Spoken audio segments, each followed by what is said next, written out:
Trust in the news media has dropped so far that after people watch Margaret Brennan on Face the Nation, they check their wrist to make sure she hasn't stolen their watch.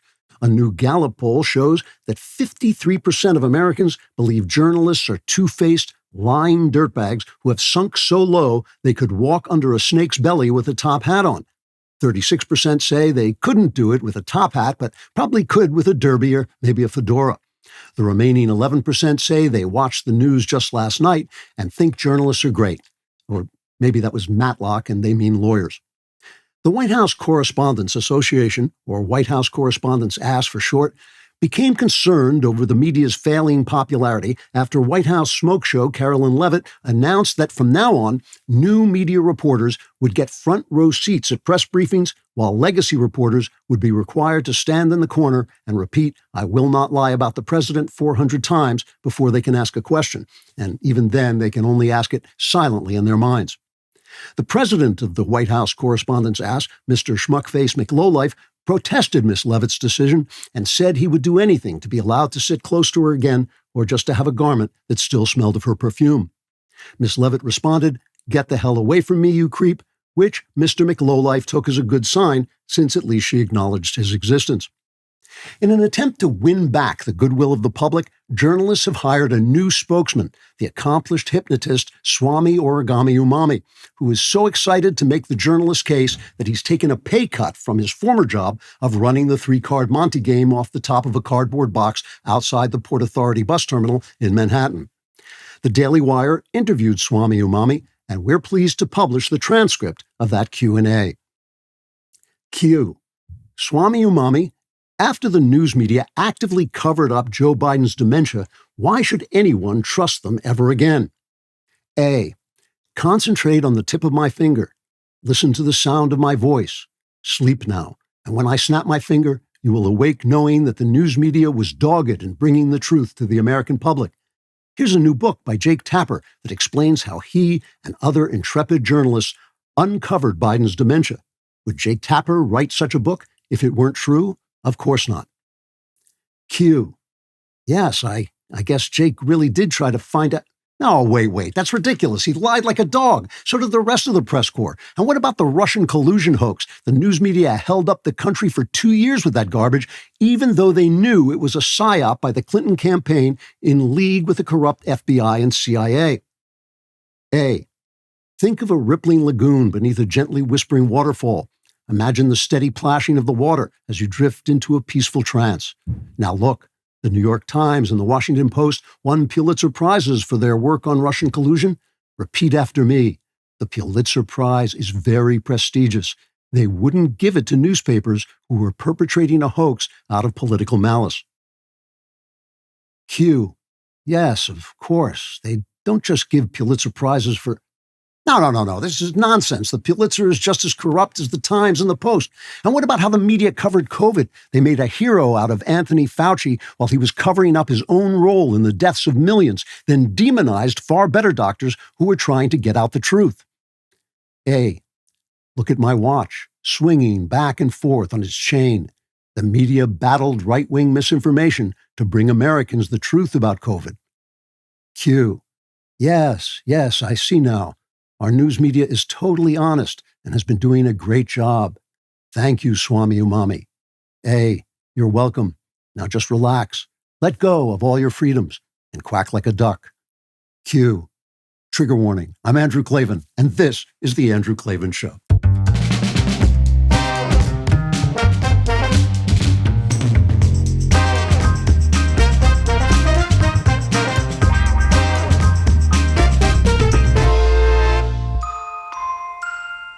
All right, we are back laughing our way through the dismantling of the deep state.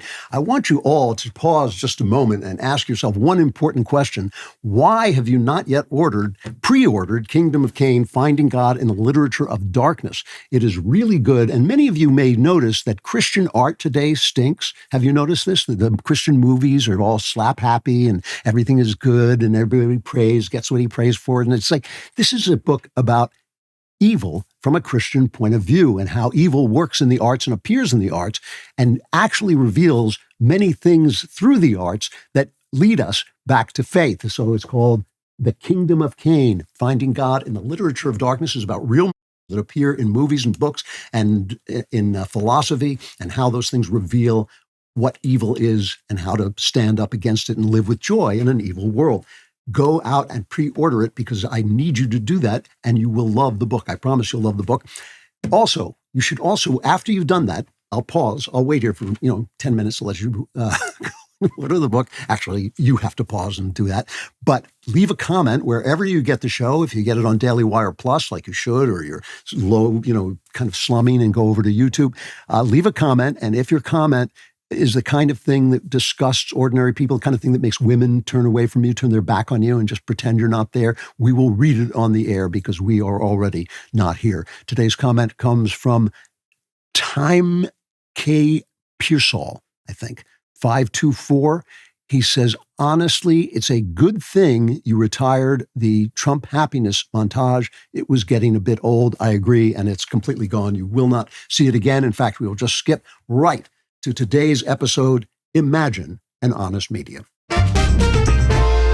In the past, most people enjoyed genuine privacy. What changed? The internet. Now, every search, browse, and tweet becomes part of your digital footprint, crawled, collected, and compiled by data brokers into a permanent public record. Privacy invasion once worried only celebrities, but today, everyone online is effectively a public figure. That's why I protect my data with ExpressVPN. Data brokers have a simple trick for tracking you. They use your device's unique IP address, which also gives away where you are. But with ExpressVPN, your IP address stays hidden, making it significantly harder for these companies to follow your online movements, track what you do, and profit from your private information. I use it on all my devices, my laptop, my iPad, my iPhone. I use it on my hearing. I don't use it on my hearing aids, but all of those things, because it gives me peace of mind. It encrypts all your network traffic, protecting your data from hackers on public Wi-Fi. Plus, it works across all your devices and with just one tap for instant protection. It's so simple to use, it would almost be stupid not to. Protect your online privacy today by visiting expressvpn.com/Klavan. That's expressvpn.com/KLAVAN. No E's in Klavan, and you can get an extra 4 months free with expressvpn.com/Klavan.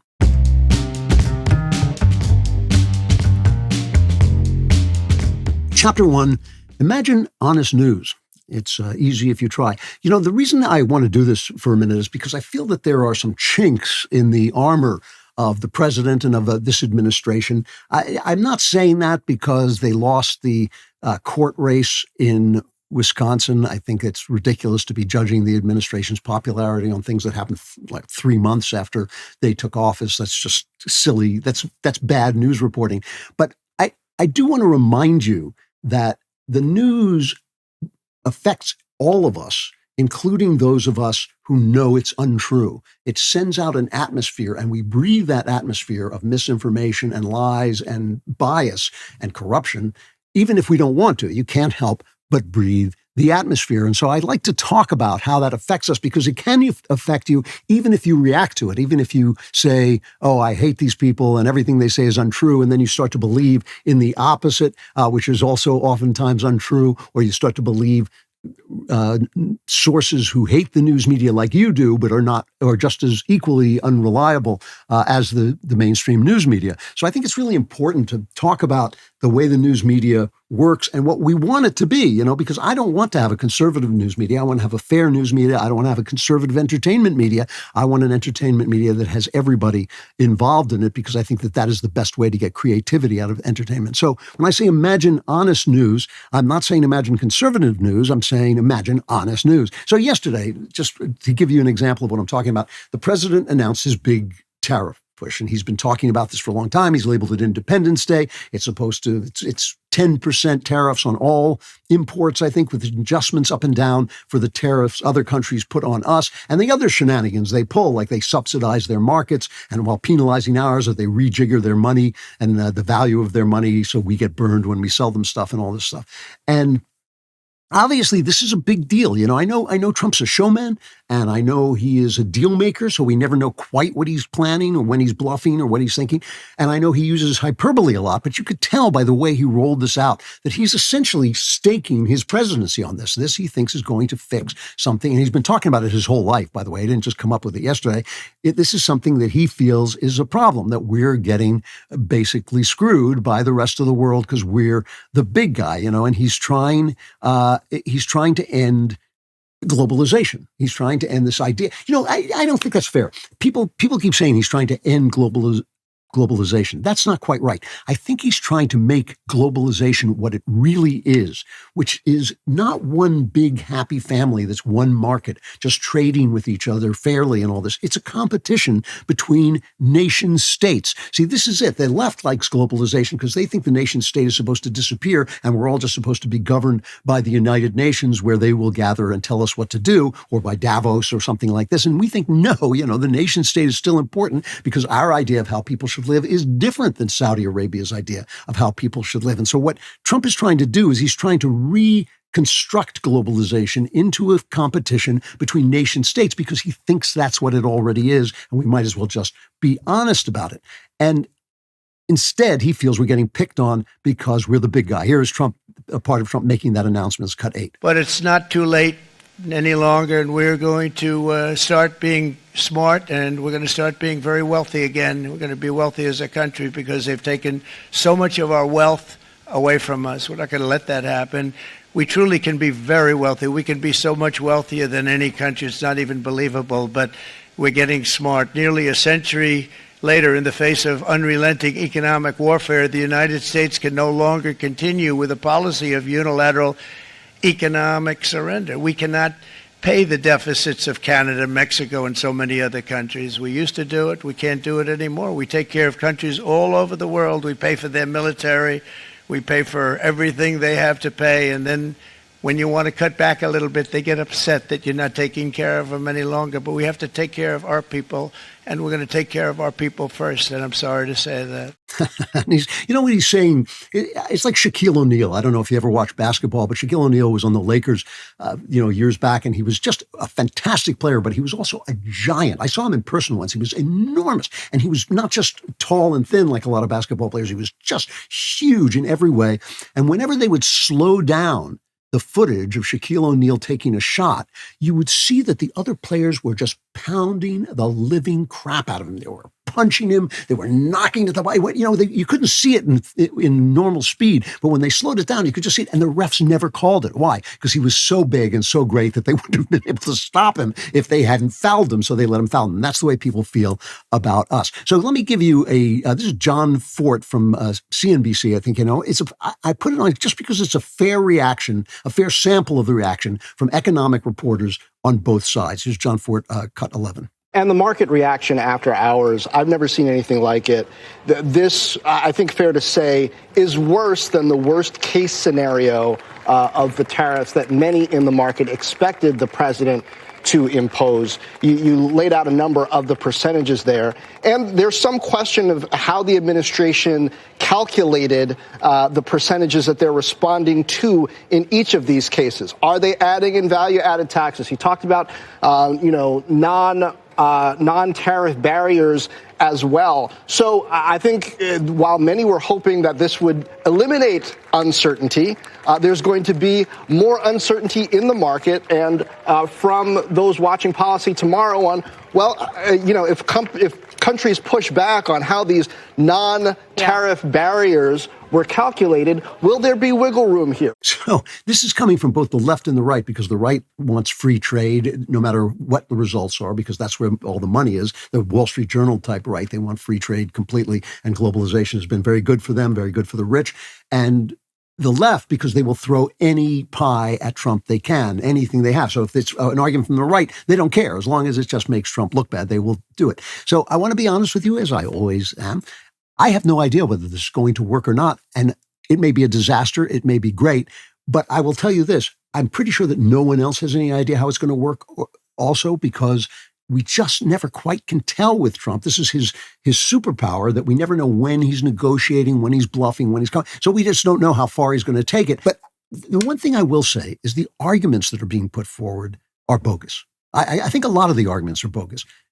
One argument, the markets are nervous. The markets plummeted after he made this announcement. And, that's always unnerving, I think, especially unnerving for people who are retiring and have retirement accounts. But look, Joe Biden stole your grandchildren's money by printing money we didn't have and gave it in graft to his friends in the so-called green energy business. So they're already con men, and now they're taking graft from Joe Biden. And instead of using the energy that's already God-given in the ground, which is our fossil fuel and nuclear energy, which is perfectly clean, and natural gas and all these perfectly clean things, instead of doing all that, he was giving it to guys who made those little whirligigs they show at fairs and say, "Oh, look, I can power a bunny, an electronic bunny with this thing." It was completely ridiculous. It was total graft for people to vote for him. But the markets don't care. Because all they do then is they move their money to the places where the government is sending your tax dollars. And they say, oh, good, you're sending your tax dollars there. That company's going to thrive for a while until we find out they can't actually produce enough energy for us to live on. So it's going to be great. We're going to make a fortune off your money, right? Instead, I never know why the government should be investing in anything. We should be investing. We should be deciding these things. So it's graft, and the government doesn't care. And it's not going to do anything, of course, for the environment because it's China that's doing most of the polluting at this point. So the markets don't care. So the markets are nervous, and Trump is trying to change the economy to a private economy instead of just the government hiring people, which is what happened before when they kept telling you, oh, the unemployment rate is low. It's the government was doing all the hiring. He wants people to manufacture stuff and hire people because they're doing business, right?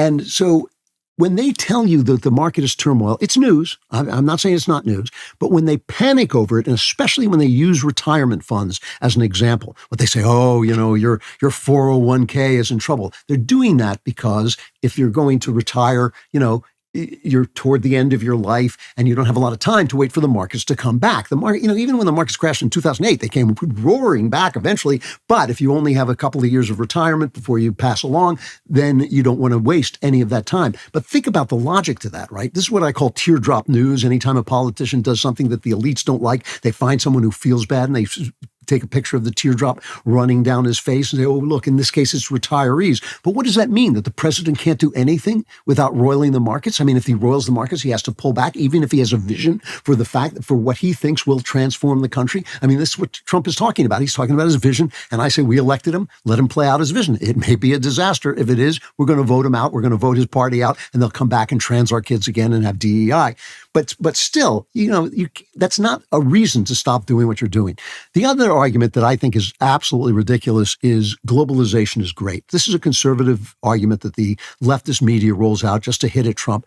Globalization has its benefits. You get cheaper goods from overseas because we're hiring slaves to build our iPhones so they cost less. But here's what it hasn't done, right?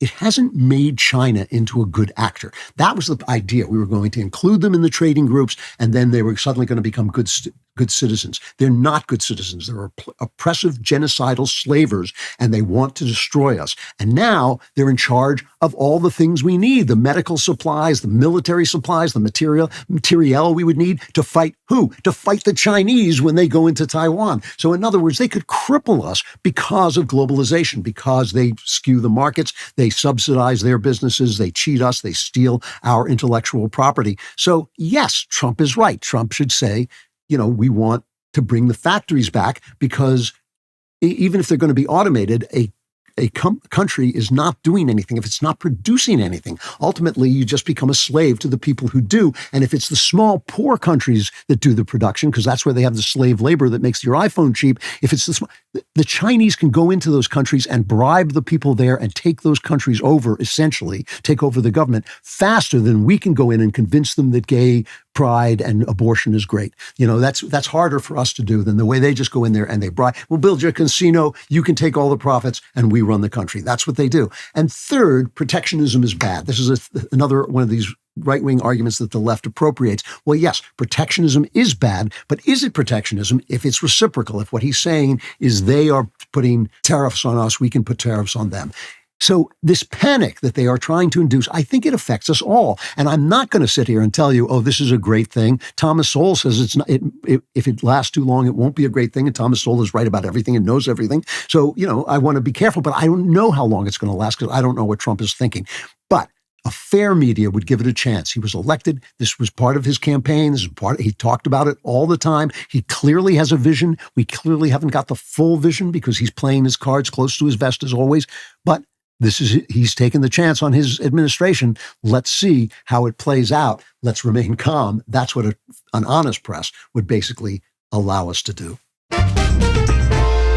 Many of you want to get a Helix mattress so you have something comfortable to sleep on, but that's because you're weak. I lie awake all night thinking deep thoughts, and that's why I especially love my Helix mattress, because I'm not asleep and I can experience all that comfort. One thing I've loved about my Helix mattress is how well it does with temperature regulation, which really eases some of those annoying middle-of-the-night wake-ups. Plus, it's easy to connect to other wearable devices so you can actually see the data to back up your sleep improvements. What makes Helix different is they don't just sell you a random mattress, they actually match you with the perfect one for your body and sleep style. Whether you're a side sleeper, back sleeper, or like me, a non-sleeper, they've got you covered. And trust me, when you find the right match, you'll wonder how you ever slept or lay awake on anything else. Right now is actually the perfect time to upgrade your sleep because Helix is running a great spring savings event. Go to helixsleep.com/Klavan to get 20% off site-wide. That's a good deal. helixsleep.com/Klavan. You get 20% off site-wide. Don't put it off any longer. Start sleeping better or lying awake better tonight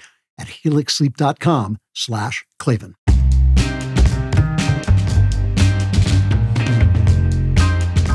Chapter 2, Imagine Honest Courts. Now, the other thing that would happen if we had a fair news media is we would hear a lot more about the things that are working and a lot more about the context of the things that Trump is doing. Context with the news media is really important because I wasn't just joking. I thought that opening was absolutely hilarious, but I wasn't just joking around about it. They are basically trying to bury the lies they told. And I just want to go back and revisit this. Remember all the reporting about how Joe Biden was fine. He had dementia. I want to show you something. We just had that thing with Jeffrey Goldberg of The Atlantic where he listened in on the phone call and it was a blunder. They shouldn't have invited him in. He came on and said, well, I had to do the honest thing. Let me show you exactly how honest Jeffrey Goldberg is. And I already said that the Trump administration shouldn't have attacked him because he didn't do anything wrong in that particular case. But he is not an honest journalist and he's not an honest actor in this thing. Here is just a clip. And I got this from Newsbusters, one of my favorite sites, the MRC site. Here he is on a PBS panel. It's the Washington Week panel with The Atlantic. It's The Atlantic is this panel. And remember, we just heard from testimony that PBS, there's no bias there. There's no bias on PBS. What are we talking about? So he's talking to, among other people, Mark Leibovich from The Atlantic, and it starts with Politico's Kyle Cheney, and then it goes over to Goldberg and Leibovich. And this is them covering up for Biden after Biden flubbed the press conference. And this was when Robert Hur, the U.S. attorney, released his report saying Biden couldn't be prosecuted for stealing classified material. Trump could be prosecuted, but Biden couldn't be because he was just an old man with a bad memory. And the press went insane. What do you mean he's an old man with a bad? Here is what they were talking about from The Atlantic magazine on PBS with starring at the very end, our friend Jeffrey Goldberg. This is cut 13. Donald Trump, they're running ads showing Biden tripping every 5 seconds. And I think that creates an aura that sticks, that is sort of stuck with Joe Biden. John Trump has always been very good at branding his opponents, in ways that they can't shake. And this seems to be one of those examples, is just talk about Biden's age and his health. And every time he coughs, we're going to put that in an ad. And they don't there's no counterpart to that aimed at Donald Trump, who is, has a different demeanor than Biden, but certainly has things you could point out about his own age. And could I just point out, though, that, it's not just making an issue of Biden's age. It's lying. It's saying he's senile. It's saying he's demented, saying he's out of it. I think it's important to sort of state for a fact that a lot of these are just smears. Right. Mentally, he's quite acute. So that's Mark Leibovich saying that Trump is lying about Biden's dementia, and Jeffrey Goldberg, our old pal from The Atlantic, saying mentally Biden is quite acute. Mentally, Biden is quite acute. All right. Now the election comes over. It's obviously clear that Biden hasn't even got a clue where he is, and that costs the election, the Democrats the election. They come back, and this is same show, the Washington Week with The Atlantic on PBS, same show, Jeffrey Goldberg talking to Mark Leibowitz, and suddenly they knew this all along. It was obvious. Everybody knew. It was cut 14. Mark, I want to ask you about Joe Biden. Remember Joe Biden, President of the United States for another few weeks. Lot of coverage in the last week or two about, including the Wall Street Journal, his limitations that were showing themselves, his intellectual limitations or cognitive limitations, the age issues, coming out long before this past summer or the debate on June 27th. You were warning early about Biden's age. Is there anything surprising coming out to you now, or is this kind of a story about a group of people around Joe Biden covering up for him? I mean, I'm not really surprised. I mean, I'm surprised to the degree to which he has completely disappeared. You were on the story early, Mark, calling Trump a liar when he talked about it and saying they were saying he's quite mentally acute. I mean, you know, they have that meme on social media. We do not hate the media enough. I do. I think I can say I fairly hate them enough. They are lying scum. And I think when I called their representative scum, what did I call him? Schmuck face, make little life. I thought, is that over the top? No, I think that's probably being kind. Now there's this new book, Fight Inside the Wildest Battle for the White House, which is disclosing how the president's handlers used fluorescent tape for him to walk on and how they protected him from the press and all that. But the press knew. I was making jokes about this for 4 years. I was making jokes about his dementia. Everybody knew except the Atlantic and all of its ilk. So I put that out there because we can never forget Donald Trump is the most powerful person on earth politically. He should be questioned. His motives should be examined. His policies should be examined. He should be held to account for any mistakes he made. That's the way. But you can't do it if you're going to tell us how acute Joe Biden's mentality is, because we're not going to believe you anymore. We need a press. We need an actual honest press that speaks truth to power. This is a press that speaks truth, sort of, to Republicans and no truth whatsoever to Democrats. We do not distrust them enough. They are really trash. They are absolute trash. And it's not just that either. The FBI knew Hunter Biden's laptop was real when they covered that up and forced the New York Post, who broke the story, off Twitter. The DOJ stopped the IRS from following the money trail to Joe Biden, one of the most corrupt politicians in American history. The Wuhan leak was obviously covered up in Fauci's role in the research that was done. And all of this stuff was aided and abetted by the media, who demonized anyone, conservatives mostly, who called them out on the lie. I mean, it's always the same thing. The one thing you cannot say on TV, conservatives are right. They just don't do it. So that puts into perspective the fact that they are now not reporting on how the border was closed in about 10 minutes. Trump closed that sucker up. It took, seriously, I must have blinked and the border was shut. This absolute invasion of people coming over the border, suddenly nothing. I think it's last month, March, I believe, there were fewer illegals coming in March, around 7,000, than there were in a single day, some single days during the Biden administration. There were well over 100,000, close to 200,000 coming in some months. Shouldn't a big ongoing investigative story be, why did they do that? Why did they open the borders? If it was that, remember Biden saying, I don't have the power to close it. What happened? What did Trump take some kind of eat spinach or something and that gave him the power to do it? Why isn't that a big story? Because the Democrats are going to be running again in 4 years. They're going to be running again in the midterms. Shouldn't we know why they lied to us? Shouldn't we know why Mayorkas, the head of Homeland Security, sat in front of Congress and said the border is secure? That Joe Biden said the border is secure. Shouldn't we know about that? Shouldn't that be in the news every day? Isn't that more important than Trump saying, "Oh, I'm going to run for a third term"? And we know he's just doing it to tweak the press. I think this is a big ongoing story.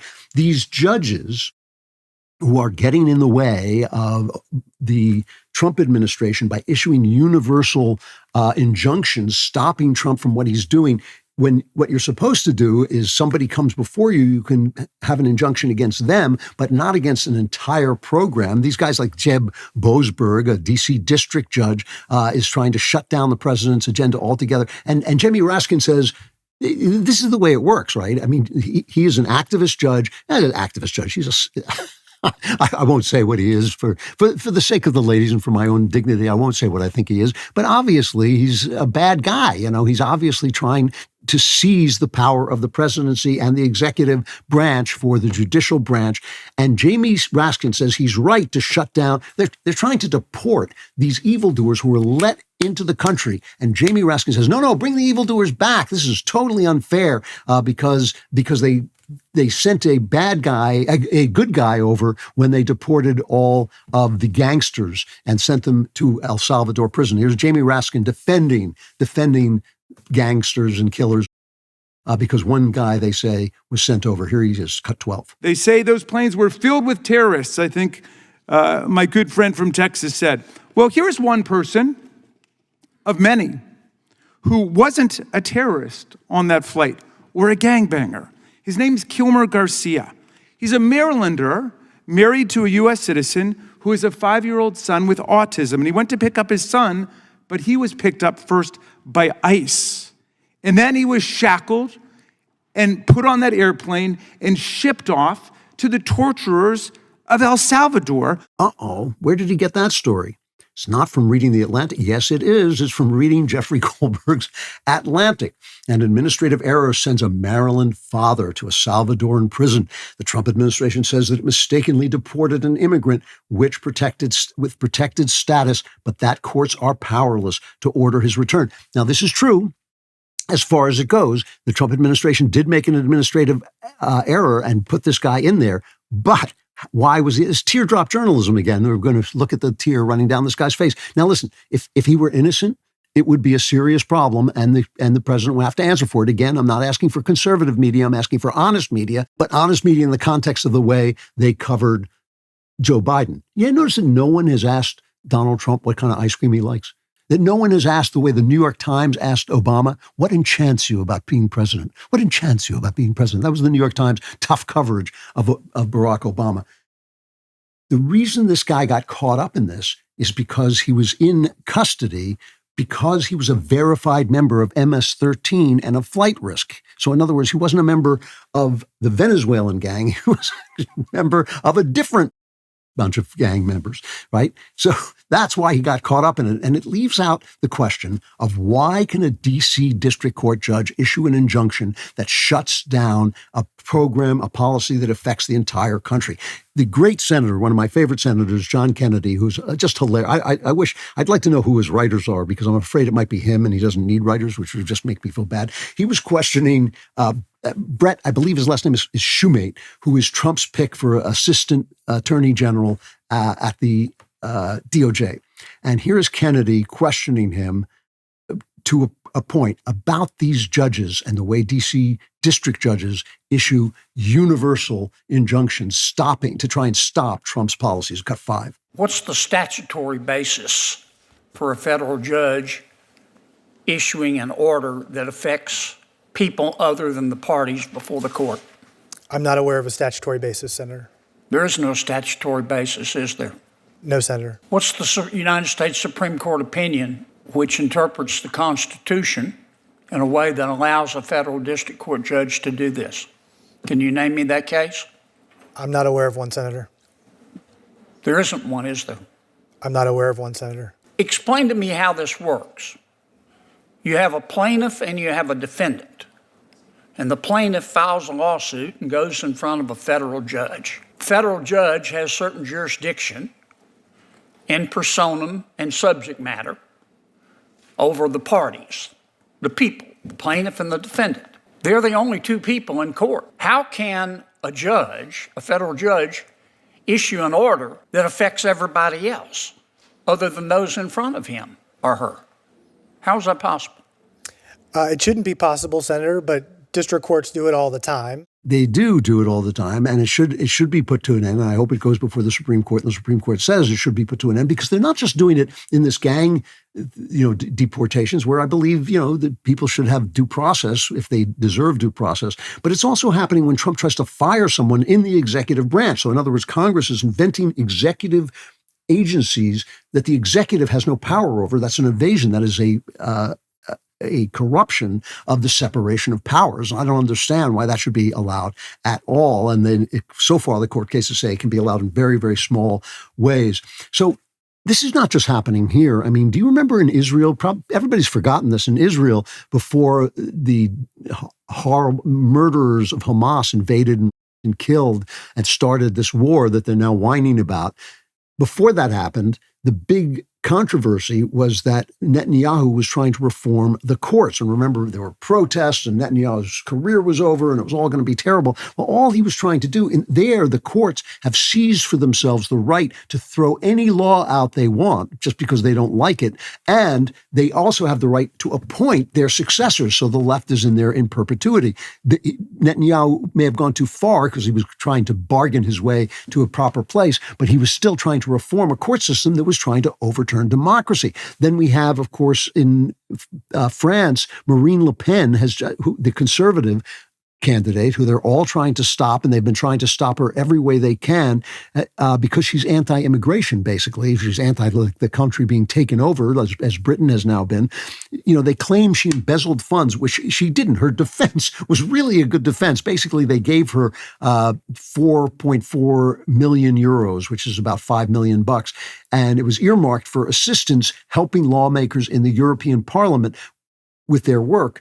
But they also had other work they did for her because the European Parliament hadn't hired them. So they said, oh, well, that's embezzlement because the money is fungible. It was really ridiculous. And then they said, oh, and now you're guilty and you may have to go to prison, but you cannot run for re-election for 5 years. So they basically took her out. She's the lead candidate. She would probably win in the next election, but now she's not supposed to unless she can win an appeal very, very quickly because the elections are coming up. So this is a scam that the left is running across the West in their attempt to take over the West for socialism and for authoritarianism. It's happening in Spain. There was the right-wing spokesman for the Vox party there was arrested for hate speech because he read off the names of the people who had committed crimes, the first 50 people who had been arrested on Saturday night in Barcelona. This is a couple of years ago he did it, but I think they just now arrested him for hate speech. And what were their names? Their names were all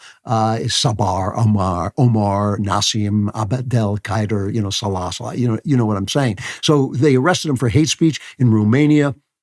A candidate won the election, and the judiciary decided the election was rigged by the Russians. Poor Russians. I think the Russians are bad guys, but I'm beginning to feel sorry for them. This stuff should be huge. This should be a huge story. It's dangerous because ultimately when somebody stands up to the courts, it's going to damage the rule of law. If Trump says, I'm not obeying this injunction, everybody say, oh my God, Trump is ruining the rule of law. But no, these corrupt judges are doing it, and they're doing it all across the West for the reason that they're trying to stop nationalism, populism, the right, essentially, from rising. And I think what we need is an honest media that covers this with the care and with the insight that they cover the color of Donald Trump's tie. Did you know scammers can steal your home with just a few forged documents? The FBI calls it house stealing because they're just not that creative. Criminals forge your signature, use a fake notary stamp, and file with your local recorder's office to transfer your home title. Then they can take out loans against your equity or sell your property without you knowing until collection notices arrive. When was the last time you checked your home title? If you're like me, it was never, which is exactly what scammers are counting on. That's why I trust Home Title Lock. Their $1 million triple lock protection helps keep your home and equity safe. Here's what you get: immediate 24/7 monitoring of your property, urgent alerts if there are any changes, and if fraud should happen, their U.S.-based restoration team will spend up to $1 million to fix the fraud and restore your title at no additional cost. And here's the best part. I have teamed up with Home Title Lock to give you a free title history report so you can find out if you're already a victim, and you get access to your personal title expert, a $250 value just for signing up. Go to HomeTitleLock.com and use my promo code Klavan250 or click on the link in the description and make sure to check out the $1 million triple lock protection details when you get there. That's HomeTitleLock.com, promo code Klavan250 to get the protection and peace of mind you deserve.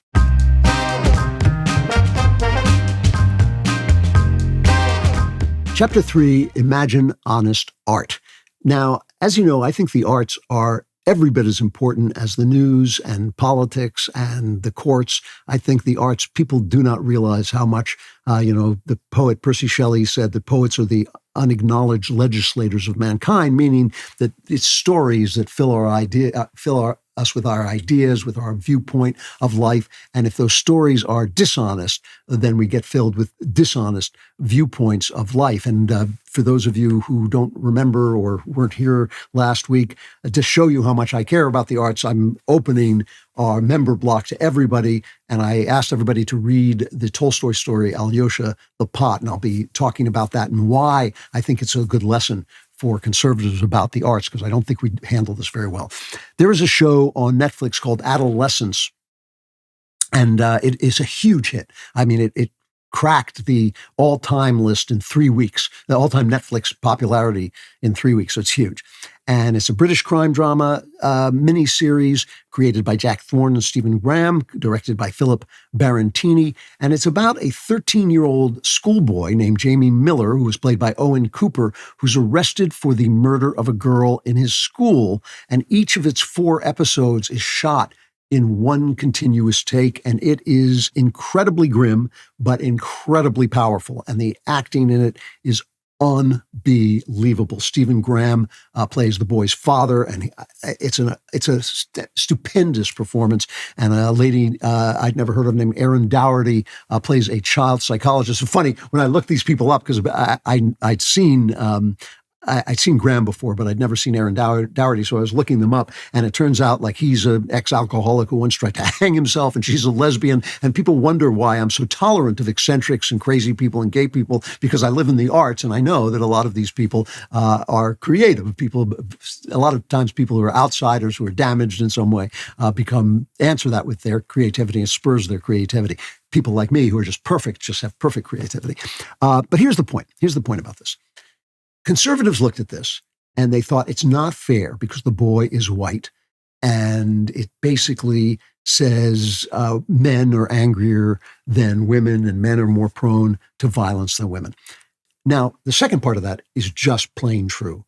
Murder is a male sport. Men commit murder. I think they commit something like 95% of murders. Not only that, but they're the victims of murder. I know we all like a story of a girl being chased around the room by a guy with a butcher knife, the Jack the Ripper thing. That's very rare. Most murder victims are men. Mostly it is men killing men. And so conservatives were angry because they mentioned Andrew Tate, who shouldn't be loved by conservatives, but there you go. And because the guy is white, when most of the knife crime, this is a knife murder that he's accused of, most of the knife murders in England are committed by black people. And so they're saying this is not fair. They're race switching, and they're blaming white males for something that is really only true or mostly true of black males. Now, first of all, the show itself is not actually about that. I have to say, I want to be fair. I think it's a really good show, a really good story, and it is not about race. It is about violence. Men are mostly prone to violence. Men are more prone to anger. We're more aggressive than women are. It's just the facts. It's just the truth. And it's about how adults have lost control of the young, and this poison is coming in through the internet. And one of the episodes takes place in a school, and people who go to these schools, this is a kind of lower middle class school, people who go to these schools say this is a very accurate depiction of people just completely carried away, out of control. The children are just completely out of control, and the internet has more control over them than their teachers and their parents. Now, the thing is, because the story is made by people who are not conservative, they view things through that racial lens. That's not the point of the show, but the only good father in it is a black guy and a cop, and the only person you can really fully think is a good father.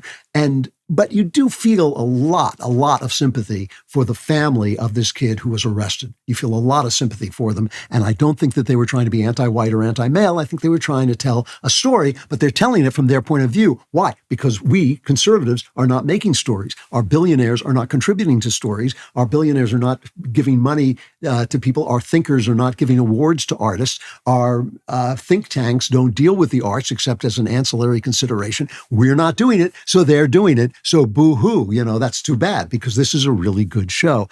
But here's the thing I want to show you. This is the thing that it made my throat close, all right? Because this thing is done in one shot. Each show is just one long shot. I don't know if they cut it. They probably did, but still, it's all like very contained. It's all an unbroken flow of action.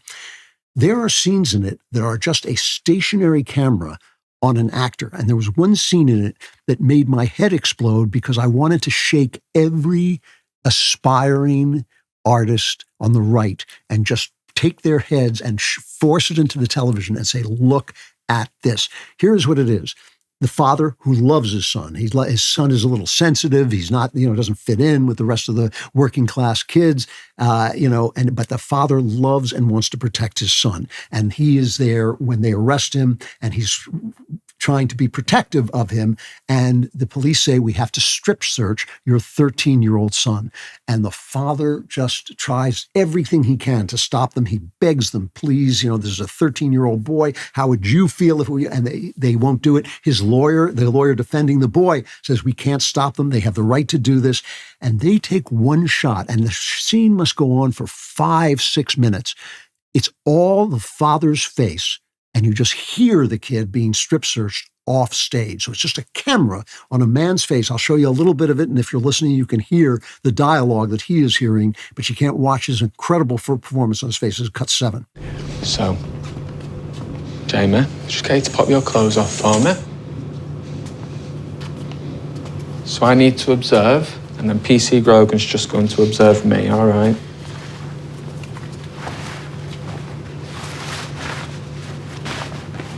Want to pop your clothes on the side there, yeah.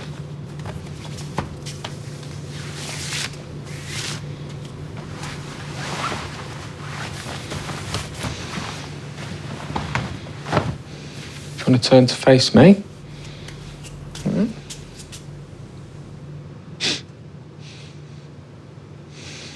And just lift your arms up for me.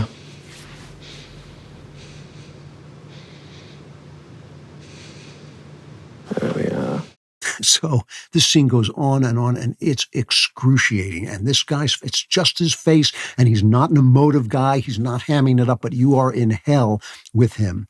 And I looked at this, and I thought, who on the right, besides me, would do a scene with one camera and one face?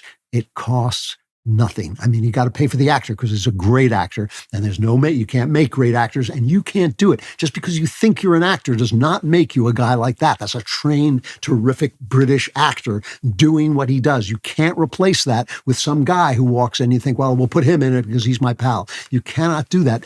But it doesn't have to cost anything. And if we could let go of our childish superheroes, Star Wars, all these franchises that have reduced adult males to 25-year-olds or frozen them. I shouldn't say that. It's reduced them to 15-year-olds. If you are an adult male arguing about Spider-Man or having a deep, in-depth conversation about Han Solo, you have been infantilized by a media that wants you infantilized because that's how they can control you. This is adult entertainment made, and I don't know what this costs because I don't know what the cost of the actors are, but it doesn't cost much to you could do that with a Radio Shack camera and a great actor. I mean, the guy's a great actor. We need the arts, just like we need good reporters who question Donald Trump the same as they question Joe Biden, but they have to question both at the time, not lie about it later. Just like I want there to be left-wing artists. I want to see what their vision is, and I want to see right-wing artists, and I want to see people who don't have any politics. I want everybody to be included instead of blacklisting. The arts matter. We want everybody involved. I want all the visions that can be in the arts involved.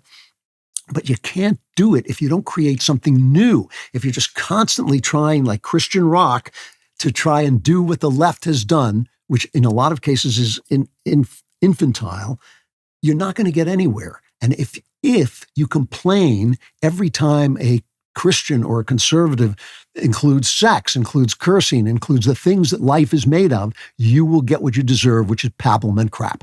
And so we're the audience. It's not just for makers. We're the audience. These guys have to please us to make the money they did. This show was one of the most popular shows on Netflix ever. So they did please the audience. But you got to be creative and you got to get real artists doing real art at low prices. You don't have to pay a lot of money and do it creatively. And then you'll start to have a voice in the culture, whether they try to stop you or not. Aging creeps into everyday life in ways you hardly notice at first. The mornings take a bit longer. You find yourself needing more recovery time after activities. And finally, you just sink into a bubbling pile of sentient clay like myself. Luckily, there's Qualia Life to take that depressing edge off getting old.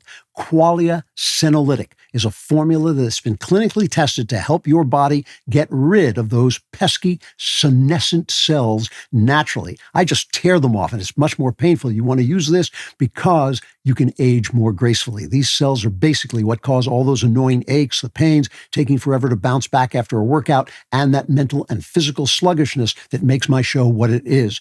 If you think, is this what middle age feels like? It helps tackle all of that. Plus, it's not some annoying supplement that you have to remember to take every single day. You only need to take it for 2 days each month, and it helps your body naturally eliminate senescent cells. Plus, it is made from 9 plant-derived compounds. Qualia keeps each formula vegan, non-GMO, and gluten-free. Experience the science of feeling younger. Go to qualialife.com/Klavan for up to 50% off your purchase and use code Klavan for an additional 15%. That's qualialife.com, QUALIA, life.com/Klavan for an extra 15% off your purchase. Your older self will thank you. And thanks to Qualia for sponsoring this episode. And for those of you who have forgotten how to spell Klavan because you're just that old, here it is. There are no easy Klavan.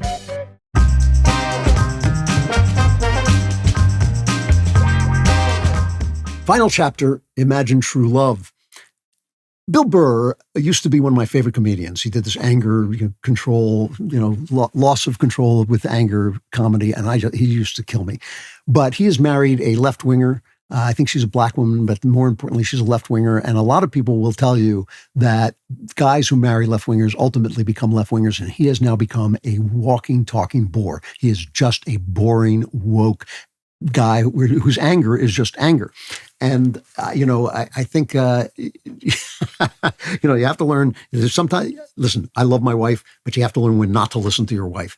So he says in this cut, he's talking about the movie Snow White. He keeps calling it Cinderella, but he just said this, and he obviously means Snow White. So replace Cinderella with Snow White. Here's Bill Burr talking about the recent live action Snow White, cut 10. My people, Whitey, we're all upset. There's enough of us to get it going, trending anyway. We're upset about the new Cinderella movie.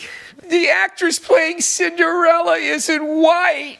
So he goes on and on with this, making fun of white people, as he says, for complaining about this. So the idea here is that the left, and that's who Disney is, they are the social left, can spend hundreds of millions of dollars to push leftist propaganda on the U.S. But if we say, no, we don't like that, we're the ones who are obsessed with this. We're the ones who are obsessed. I didn't spend any money on it. I didn't even spend the money to go see it. So who's the fool? It's not me. It's not the people complaining about this. It is them. And it has an effect. This idea that the Disney princess does not need a prince, that love is not important. They said this, that love is not important. It's power that is important, is has had an effect on 2 generations of women. This is why I'm fighting so hard for Gen Z to wake up to this stuff, because Gen Z has a chance to change it. So many people, remember I was saying that when the left does these things, it affects you even if you know it's wrong. And the thing that we have on the right is we have these people who are so angry about feminism that they've turned to guys like Andrew Tate, who treat women like garbage,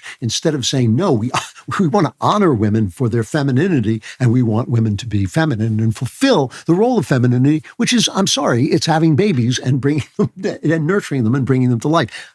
I understand that. Listen, I want people to be free. I want people to choose these things. That's why I think it should be done through the culture. We should sell these things through the culture so people at least have a chance to make a real choice instead of just feeling that they're a nothing if they actually make a home for people and nurture children and bring a new generation into the world. But it has an effect. There's an article in the Wall Street Journal, I think it was Thursday, fed up with situationships. That's another one of these internet phrases. Gen Z is ready to commit.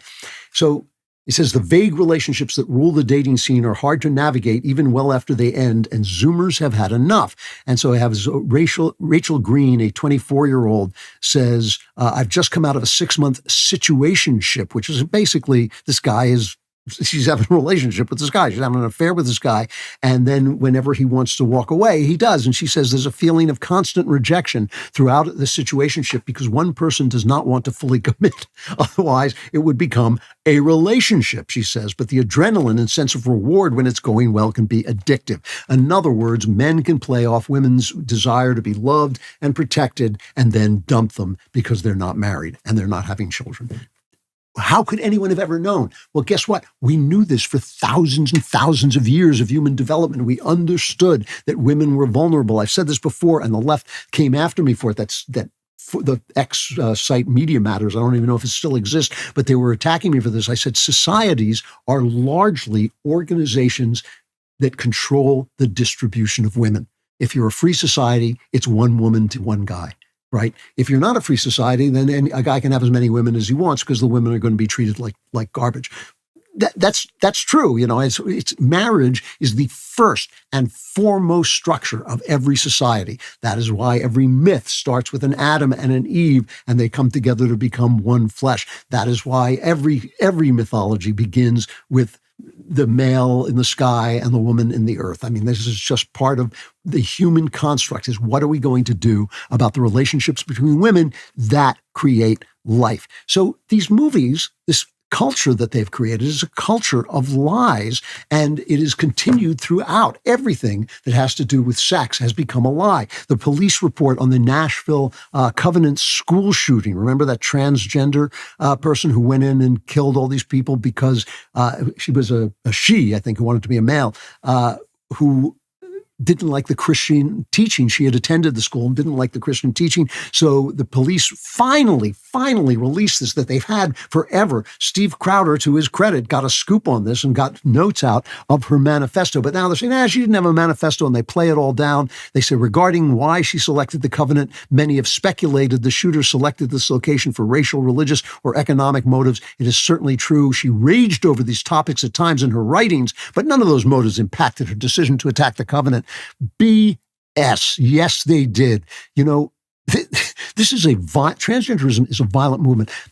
Matt Walsh was in California testifying about a proposed law to ban men from women's sports. And it always shocks me when Matt Walsh says something that has incredible moral clarity, because, I mean, look at the guy. I mean, who would believe it, right? But he got this just right. He said something, I really appreciated what he was saying. And I've said before, I think Walsh does God's work, and who knows why God picks the people he does. It's just amazing. But here he is testifying on this law, cut 15. Today, I'm not going to talk about fairness, although it's certainly true that allowing men to compete in women's sports is deeply unfair. And I'm not going to talk about safety, although it's certainly true that allowing men into female sports teams and into their bathrooms is incredibly unsafe. I'll let others highlight those important points. I want to talk about something even more important and even more basic. It's the most basic thing of all. It's truth. You must keep men out of women's sports and out of their facilities for the simple reason that they are men. Men are not women. A man who claims he is a woman is still not a woman. So why shouldn't men play in women's sports?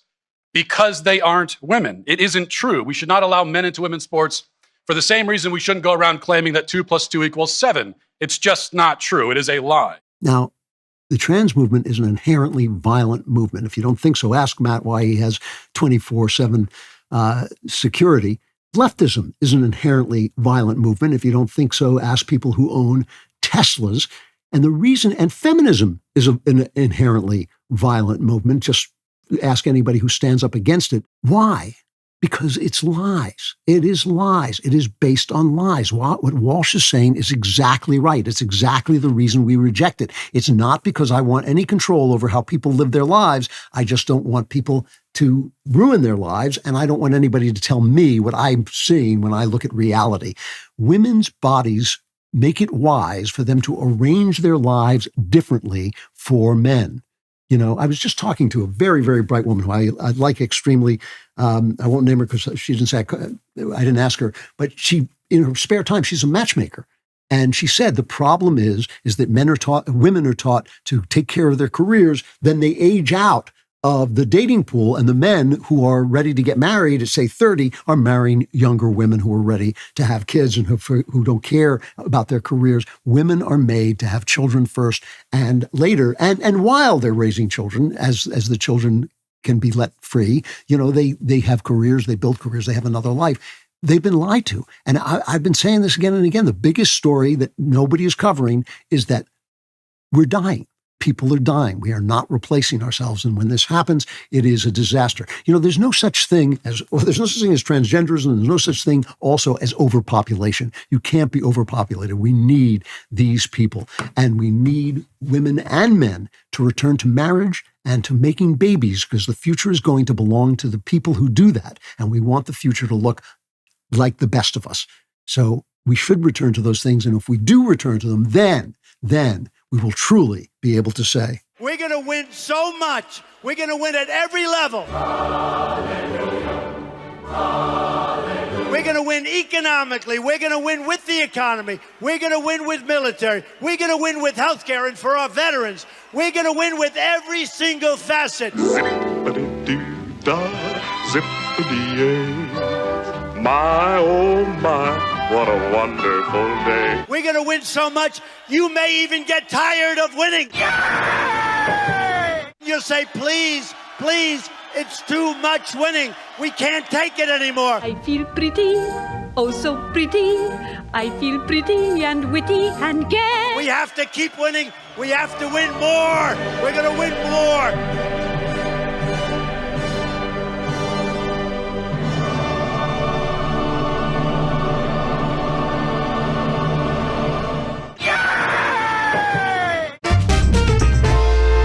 The IRS is ramping up its enforcement efforts in 2025, and with April 15th approaching fast, time is running out. If you're facing back taxes or unfiled returns, delaying action only compounds the problem. Every day you wait makes your tax situation more difficult to resolve.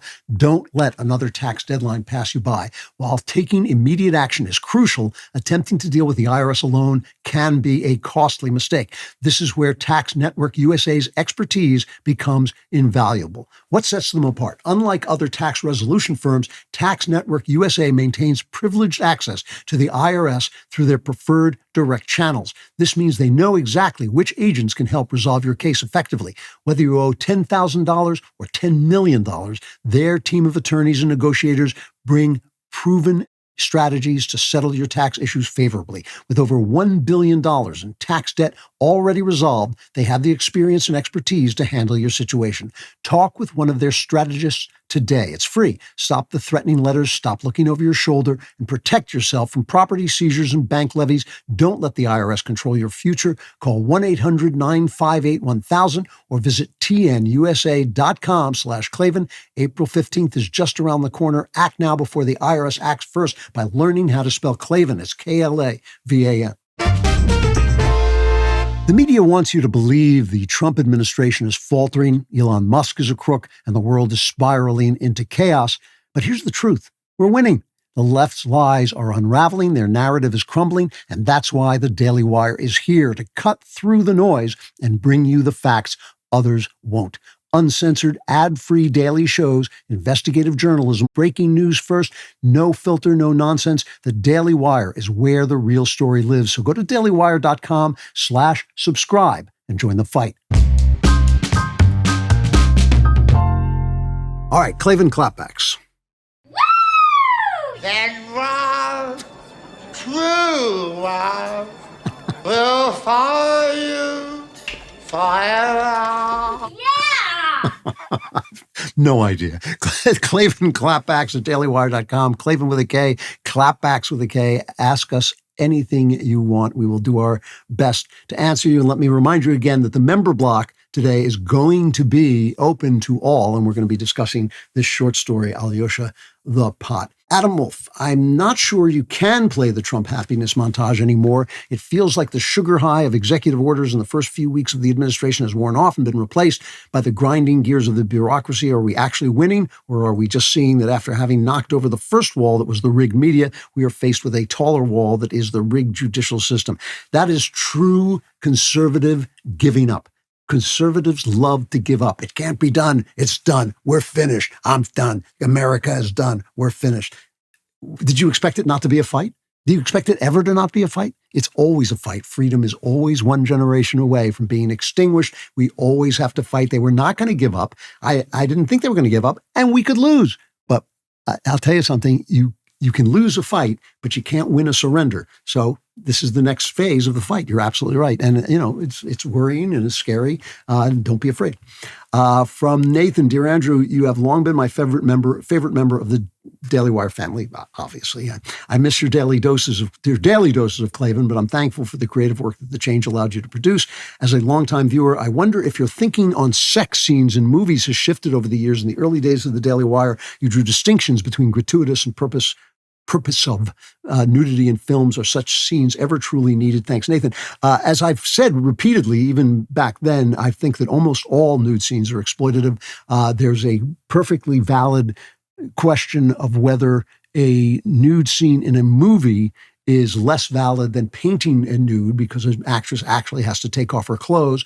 And I think that is, I've never, I actually have to be honest. I know this makes me sound incredibly old, but I've never understood why an actress has to be able to take off her shirt to be an actress. I mean, as Liv Ullmann, the great Swedish actress, once said, my breasts aren't actors. And I think that, I don't see why that should be true. I have seen nude scenes that I would have put in a movie. That's all I can say to you. I think that they were never exploitative. They were never sex scenes. They were just a moment that told us something about the human body that I thought was important in that work. But it wouldn't bother me. I mean, look, for years they made films where nobody took off anything, and they were great and they were sexy. And I talked about that show Disclaimer that was on, where two people sat fully dressed at a table and they had this fantastically sexy conversation. And then they went and had this sex scene, and the conversation was better, more exciting and more interesting and more human than the sex scene. The thing about sex scenes that is a problem is that's not what sex is like. Sex is an internal experience. Obviously, it's an external experience, but when you're just looking at it, all you can think about is the nudity and the pornographic thrill of it, and you don't really get at the experience of what it is like to make love to somebody. And that's why Hitchcock said he didn't like them, and he didn't like to show people praying either, although he did both eventually, but he didn't like to show people praying either, because that too is an internal experience, and showing a guy kneeling with his hands in front doesn't really show you anything. All right. We are going to go to member block promo and allow everybody in to talk about this Tolstoy story, but that is all the more reason to become a member today, because we're going to do this kind of thing again if people like it, and we will not let you in if you're not a member. So go to dailywire.com/subscribe. Use code Klavan at checkout. You'll get 2 months free on all annual plans, and you'll also get to write Klavan, which in and of itself is a thrill. Klavan.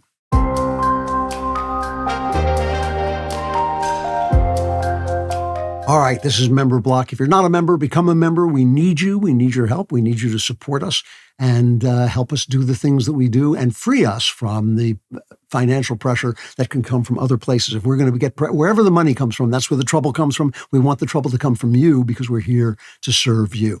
All right, so I asked you to read Alyosha the Pot, and what I say here will work even if you didn't read it, although I think it'll obviously be a deeper, richer experience if you did read it. I will be describing the plot of the story, so there will be spoilers, but it's a 3-page story, and in fact, I picked this story for 3 specific reasons. But one of the reasons was it was so short. Instead of doing these things that we do too much of, where somebody comes on and talks about David Copperfield, but you've never read David Copperfield and you're never going to read David Copperfield because it's 800 pages and you're not the kind of person who reads 800-page books. I think this is something short that at least introduces you to some of the reasons why art is so important, and some of the ways that you can judge good art from bad art and what it's supposed to do. Because the important thing about art, I will say up front, is that it is not a one-way street. It is not the artist telling you something. It is you engaging emotionally with what the artist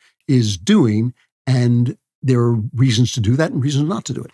So Alyosha the Pot is about a child who lives in a village in Russia, obviously. It's a late story by Tolstoy, one of the greatest writers who ever lived, just a fantastically great writer. And his late stories are a little different than his early stories. He had a conversion experience, became a kind of weird, radical Christian. And I don't think this was published until after his death. But anyway, it's a story about this boy, and he becomes a teenager. He's a merchant's son, and he's the kind of boy who does everything he's asked to do. His father tells him what to do. He does it. He never complains. He always seems happy.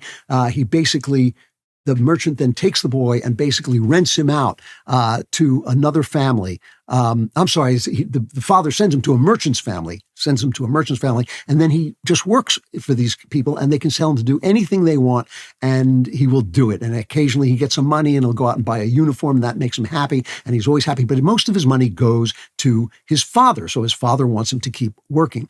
And the boy doesn't speak. He's kind of a simpleton. He prays with his hands, Tolstoy says. He crosses himself. And after a while, he begins to discover that there is a relationship other than the relationship of people telling him what to do and him doing it, which is that somebody falls in love with him. The cook, Ustinia, I think her name is, falls in love with her, and he falls in love with her. And he eventually asks her to marry him, but the merchant doesn't want to lose this hard worker. And so that he gets the father to come and tell him, no, you are forbidden to marry this girl. And because he is a boy who always does what he's told, he doesn't marry the girl. And so at one point he says, well, I couldn't do it because, I had to do what my father told me. And then he bursts into tears. So it's clear that he is very, very hurt by this, but he fully believes that he is just supposed to do whatever his father tells him. Later, during Lent, Alyosha is clearing snow from a roof, and he falls off, and he gets a fatal injury, and in a few days he dies, but he dies very calmly. And he says, well, it really worked out well for me to obey whatever he told me to do. So maybe when I get to heaven, that it'll just continue to work out well for me. And then there's a line that is variously translated in different ways. But it says he lay in wonderment, then stretched himself and died, but he has a reaction of surprise and then he dies. It is a spectacularly great story. And like I said, it's 3 pages long.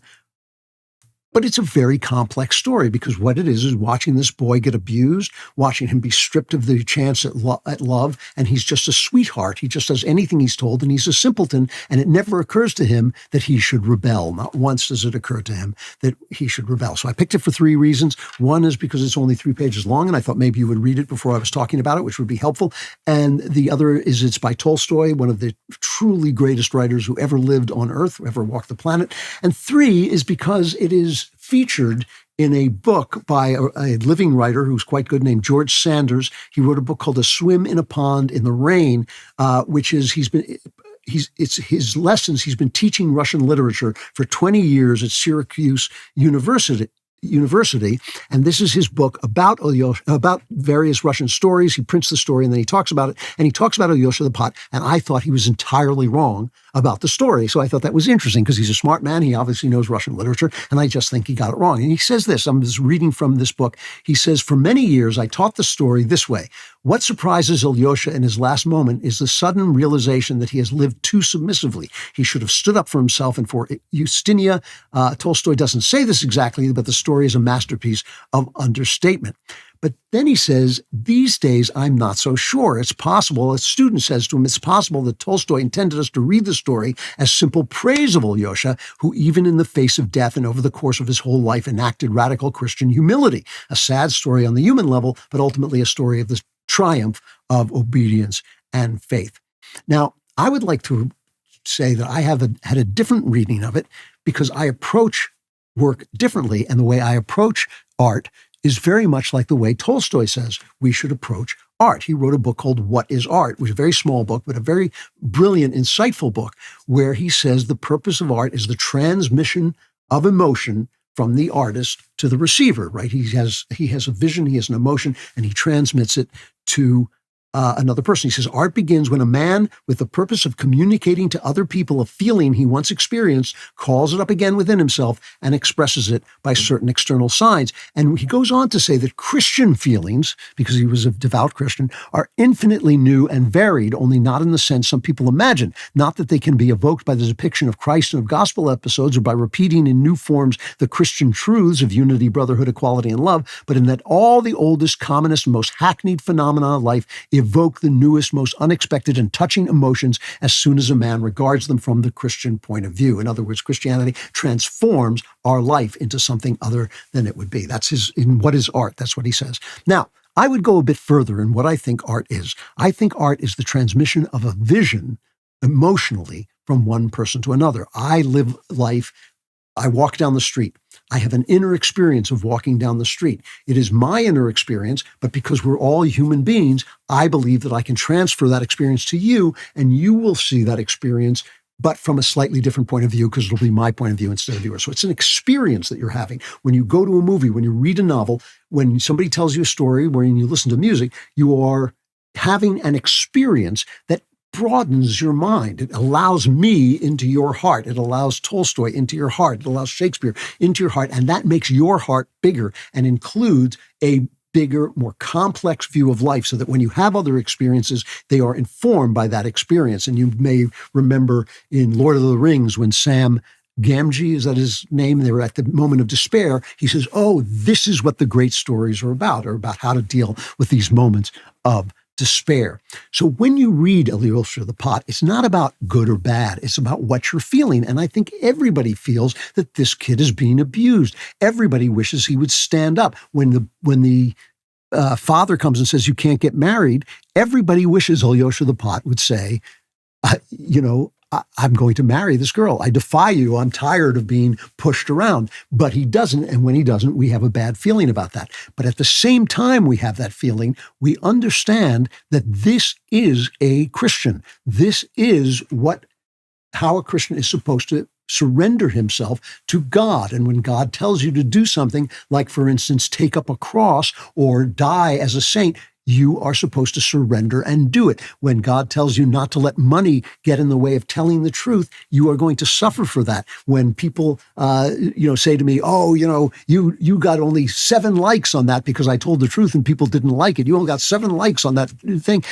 I understand. I get it. I'm operating on another level, hopefully, and surrendering to something higher than I know many people don't believe there is anything higher than how many likes you get on social media, but I'm surrendering to something higher. So what happens is, in the story, is that Alyosha brings that heavenly submission to his father who is supposed to represent God on earth. But he doesn't, because this is earth and his father is corrupt. This is the story that you are experiencing. And you are experiencing the frustration of surrendering to authorities and to your father and to people who are telling you what to do, who are not worthy of that surrender that belongs only to God. Is Alyosha making a mistake? No, I don't think he is. I think his father is making a mistake. I think his father is corrupt. I think the people who crucify Christ are corrupt, and yet he surrenders to them even though he has the power to shout them down. Tolstoy is telling you something about Christianity. He's telling you it will not do the things that you naturally want in life. It won't make you rich. It won't make you popular. It won't make you famous. And yet, when you prepare your soul and it goes to the eternal world, it will be the right thing to do. So you are preparing your soul for a life other than this one. Now, the question is, how do you react to that? What do you make of it? What are you going to choose to do? Not just in theory, but all the time. How are you going to live your life the next time you have to choose between the big payoff and the fact that if you do the right thing, people are going to excoriate you. They're going to hate you. They're not going to give you the money that you want. You're not going to get the popularity, the likes that you want. You're not going to get the girl you want. What are you going to do? I don't have an answer. Only you have that answer. But now you've been through that experience before, and you bring the wisdom of this piece to that experience. And this is why I don't like Christian art, because Christians always win in Christian art, modern Christian art. In old Christian art, they get burned alive and skinned alive and killed. So it's very, very different. And they're telling you something much more serious, something that I think Tolstoy is telling you in Ilyusha the Pot. It is not there for you to approve of or disapprove of. It is for you to receive the feelings that he's transmitting to you and have that now experience in your soul when you make your next decision. And I think that is what conservatives get wrong about art. They wanted to tell them conservative lessons. They want them to tell them little bromides that they can bring to their friends and tell them what the truth of the world is. They don't want to hear anything leftist, even though leftists have an experience of life too that should be experienced. And so that is, I think, the way we should deal with art and the way this story teaches us to deal with art. And it's very, very hard to do. I got to stop there, which means you will now be plunged. Talk about sacrifice and sainthood and martyrdom. You will now be plunged into the Klavanless week. It is, I can't even, the pictures of saints being skinned alive doesn't even compare to what you're going to go through. You probably won't make it through, but if you do, I'll be back next Friday with the Andrew Klavan Show. I'm Andrew Klavan.